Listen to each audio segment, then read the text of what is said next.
I have a fish, guys. Mamsa or putian. 180 ang kilo. 4 na peraso. Ito yung bahulo pag lumaki na. Yung kadalasan nakukuha dyan sa Pasig na malalaki. Ito yun, pag lumaki. Sarap yung sabaw nito. Mapait-pait.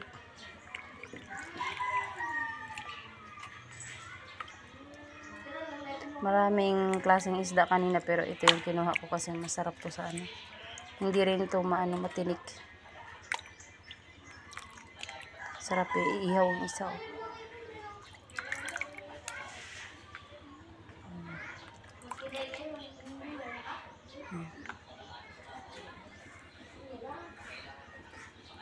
180 yung kanasi doon kanina, tapos yung lagaw 150, manuping naman is 180, saka yung lapo 200 ang kilo.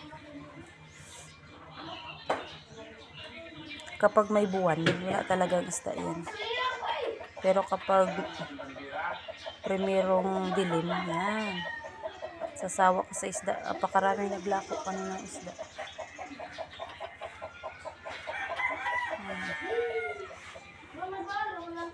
Ito, hatiin ko yan sa 3 para medyo makatipid ng konti. 3 lang kasi pag inapat mo yan siya, medyo maliliit na. Sakto lang yung 3 hiwa. Napakasariwa pa nito ng nilinisan ko na pala yan. Mabilis lang yan linisan tsaka kaliskisan kasi manipis lang yung kaliskis niya, tsaka maliliit lang. Hindi kagaya ng ibang isda na nahihirapan tayo magkaliskis. Kaya yung iba hindi marunong maglinis ng isda kasi matinik ako. Nakakatinik siya. Kahit ganito lang yan, dyan, palikpik dyan sa yan. Nakakatinik din yan.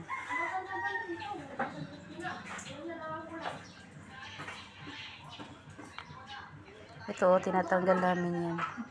Kasi parang kaliskis din yan na matigas.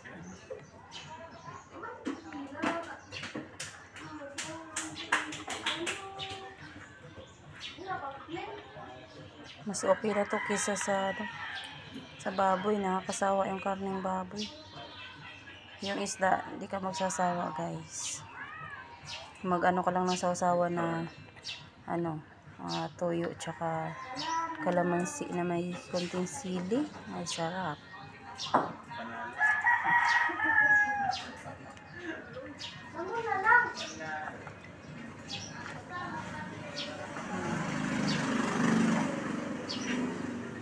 Ang pangalan ko pala nito ay putian or mamsa. Thank you for watching.